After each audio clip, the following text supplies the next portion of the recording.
All right, creatives, today is the day. I'm taking you behind the scenes to see the new studio, all the gear that goes into making this happen. That's video equipment, audio equipment, music production, the whole bang. It's all happening right now.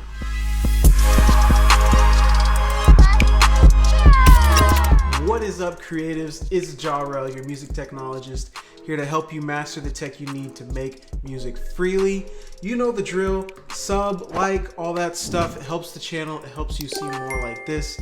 Let's get right into that studio tour. Real quick, remember everything in this video, all the gear, audio and video, will be linked down below. They are affiliate links, so I make a small commission. It helps out the channel.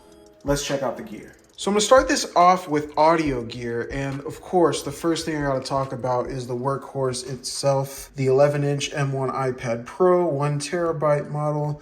This is what I make all my music on. Beatmaker 3 is my DAW of choice, and yeah, this is where it gets done.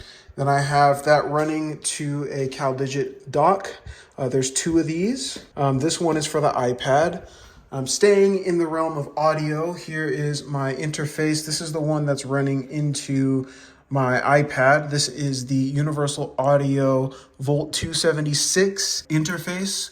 Video coming on this soon, by the way, but it has the built-in compressor here, and I love it. On either side of the desk, I've got my mica monitors here. I believe these are 4-inch. I'm hoping to get some powered monitors in the future, but these are holding it down for now. They're running on just regular old speaker wire down to this amp that's sitting on top of another large speaker down here. That's a 12-inch woofer in that cabinet with a tweeter or two. And in the realm of audio, since we're here, these are a couple of audio switchers. You guys have seen these if you've seen my previous videos. This is an audio switcher, two of them. This one has my headphones plugged into it, which I'll get to in a second.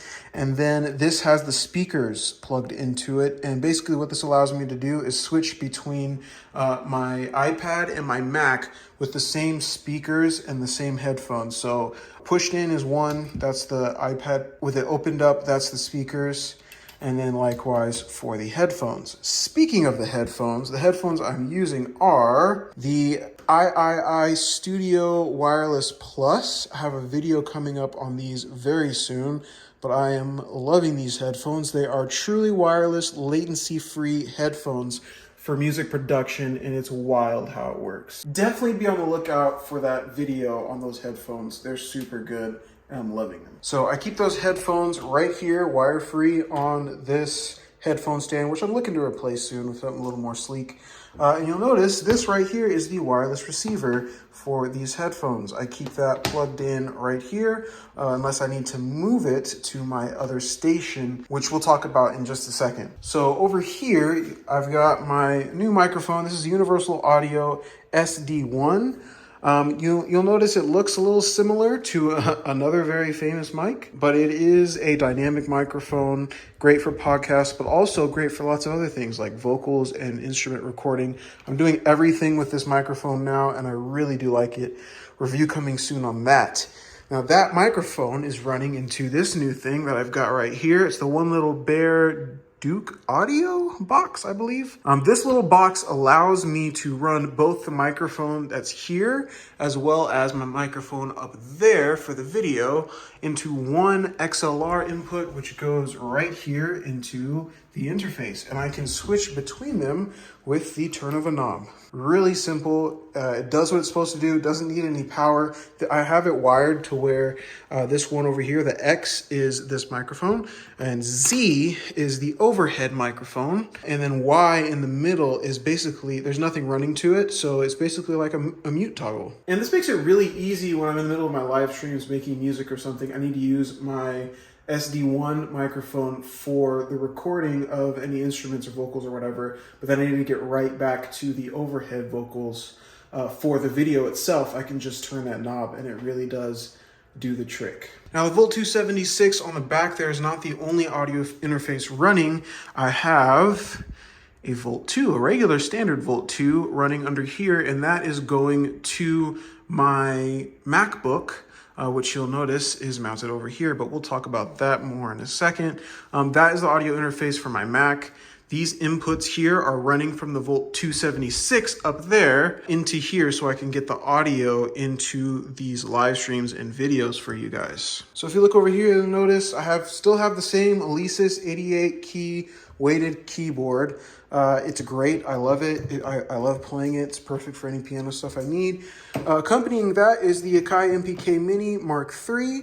I have a review coming out on this pretty soon as well. That comes up on the desk pretty often. Right over here for some music production. You'll see that in videos. Down below, I have a bass amp here, which doesn't get a ton of love, but it does come in handy. I keep basically everything else that goes on and off the desk down here. So my Sensel Morph MIDI controller here, along with some overlays. Then I have my Magic Keyboard, which I use pretty often, and my X-Key Air down here. Right above that, I call this the fun box. It's the auxiliary percussion box, everything that is handheld and percussion, as well as a couple little wind instruments in here. Go in this box. They're at an arm's reach when I'm ready to make some music. I do that a lot in my music production. And that brings us to the back of the studio. So got a set of bells here, orchestra bells, kind of like a mini glockenspiel. I have my Mapex drum kit, which you guys are going to see me use a lot more in videos because of my secondary station, which I've talked about recently. You'll notice I've got a microphone up here. That is my old Blue Spark microphone running down to my Focusrite interface with a cable here. So basically, I bring my iPad over here, plug the Focusrite in, and then I can record live drums with this one overhead mic. I know that's not the best miking scenario, but it works great for everything I need to do. And then I can just unplug the iPad and bring it back over there. Another thing that enables me to be able to do this so seamlessly is this wireless receiver for my headphones. So basically, I just take this guy out right here, throw on the headphones, walk over with this little adapter here, plug it in right here into the Focusrite using this little neon cable, and I now have wireless audio that is latency free so that I can record my drums without any cables on me, and it is magic. And then I know you guys have seen this in the background here. This is the wall of stringed instruments. I've got my acoustic guitar there. It's a Seagull SM6. I've got a bass here, just cheapy bass, and a cheapy guitar, which needs some strings. And then I've got my viola here on the wall, which I will use fairly often. And then my two bows for the viola right below. And I think it's just a vibe. I mean, yeah, you'll notice I've got this light up here. We're going to talk about lighting in a second, but that is a new addition, and it really does add to the room if I say so myself. So that does it for the audio gear. Next, we're going to talk about the video gear that goes into making all of this happen. And that includes cameras, lots of connectors, some mounts, and of course, lighting. But really quick, if you're getting value out of this video, definitely give it a like. It helps the channel a lot. It'll be greatly appreciated and gets you more tailored content straight to you. All right, the video equipment. Let's take a look. So say hello to yourself real quick. So this is Ecamm. This is the software I use to both go live and to record everything I do. That's running on my Mac. Which is the brains of the operation down here.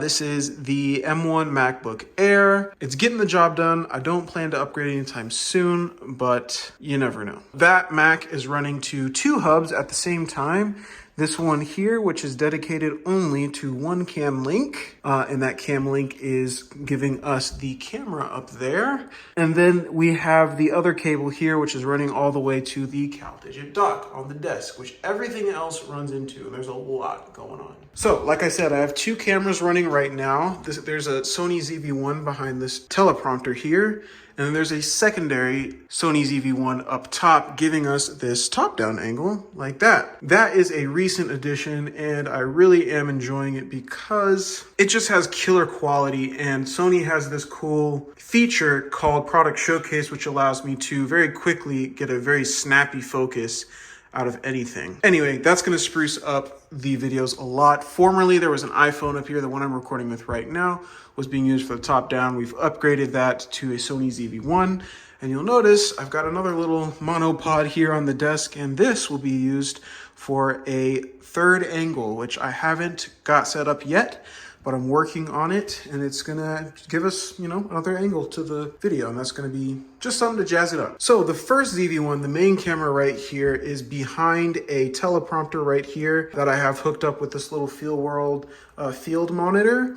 And that is how I put my scripts up so that I can look directly into the camera and still know what I'm talking about at the same time.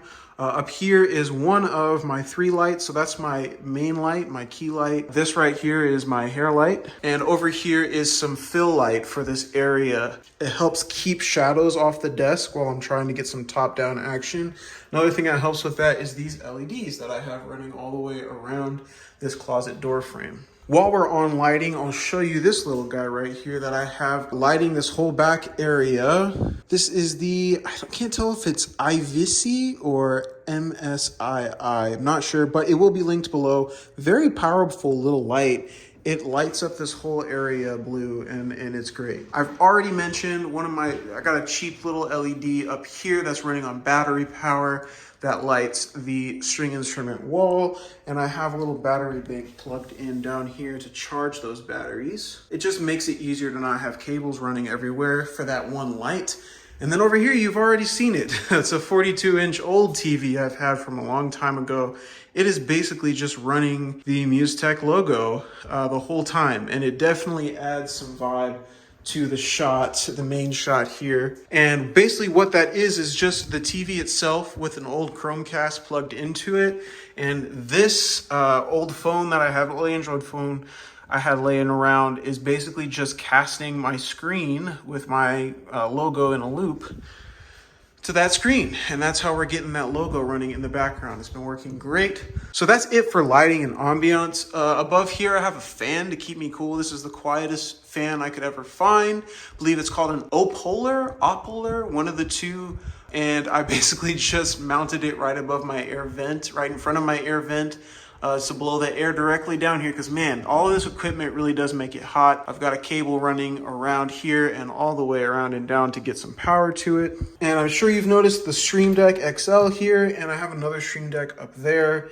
This is giving me all the buttons I need to run this show. So when I'm switching between scenes, for example, that's the main scene there, which we're already on. If I press the split scene button, we get that. And this is how I cycle through everything. It's using this guy right here. That brings us to the desk itself. Those of you that have seen my previous studio tours, you'll notice this is a new addition. I did not have a sit-stand desk before. It's fully electric and motorized, so just bring it down and we get it to the height we want. And just press the up arrow to bring it back up. That brings me to this monitor here, right here. It's just a 1080p old Scepter 32-inch curved monitor. This is one of the things I really would like to upgrade at some point, just to get more resolution out of something 4K, but I'm rocking with this for now. I have a little HDMI switcher on the back here, if we can peek behind, that allows me to press one button and go between my Mac and my iPad on one monitor. So now I get to show you all the craziness under the desk. You'll notice I keep everything pretty clean and minimal. My cable management, I like to think, is pretty great. The one thing about a sit-stand desk is you can't ever get rid of all the wires. So you see I got that thick bunch of cables all bundled together running around this. And it all goes underneath and gets plugged in back there. I do have a cable down here for my sustain pedal, but that's because I move it around a lot. But let's take a look at the madness under the desk. And here is the inside of the spaceship. There's a lot of madness going on down here, but I'll just give you guys a couple quick pieces of gear that are really helping out the show. So over here, you'll notice there is an Elgato HD60S Plus. That allows me to plug in my iPad and get the screen casted onto the live stream or in the video for you guys to see it. It also has a pass-through for the HDMI that allows me to run that to the monitor up top. And that's how I do that. Real quick, anybody that owns an M1 Mac knows you can only run one external monitor at a time. This guy right here is a StarTech Display Link adapter, and that allows me to run the field monitor for the teleprompter up top as a second external monitor in my M1 Mac. And that M1 MacBook Air is right there, mounted under the desk with a basic 3-part laptop under desk mount. I'll link that as well down in the description. Couple pieces of track for cable management here that I have cables running through. And this is just a regular USB switcher right here. It's passive, doesn't need power. Allows me to switch the big 88 key keyboard over there between my MacBook and my iPad. And that really is the main of it. Everything else is just cables running between things, and there's a lot of them. But I've done my best to keep everything cable managed, keep everything close to the desk so that it's not running all over the place and falling off the desk. Lastly, just a few things on the desk. The Logitech MX Keys Mini, I believe. It's the keyboard I'm using. I do go between using it on my iPad and my Mac. Kind of like everything else in the studio, it definitely is a thing for me to go between both. I have my Apple Magic Trackpad 2 here with a custom dbrand skin on it. And I'm using it wirelessly, not wired now, because I use this in conjunction with both the iPad and the Mac using universal control, which is a dope new Mac feature. Almost always have a water bottle on deck. And then I've got this little guy right here. I don't actually know what this is called, but it is a percussion instrument, and you'll see me use it in some videos. It has a great sound. And then just a little fake plant for ambiance and some pencils and all the good stuff. This whole rig is basically mounted on one stand here. It's a dual monitor stand for basically having 2 monitors. What I use it for is to put 32-inch on this side, and then I have my whole camera set up and everything mounted on this side. I have kind of ghetto attached this other pole right here using a coupling to add another one on top to get this arm for the top-down shot, since it needs to move along with everything else due to the standing desk. Remember, everything is linked down below. They are affiliate links, helps out the channel, but it costs you nothing extra. If there's any gear you saw here that I missed or forgot to mention and you have questions about it, definitely let me know down in the comment section. I will respond to as many as I can and let you know about whatever you have questions about. Definitely check the links. I've tried to list everything down below. Hopefully you found this helpful. I'll talk to you guys in the next one. Till next time, creatives, go make something dope, and I'll see you in the next video.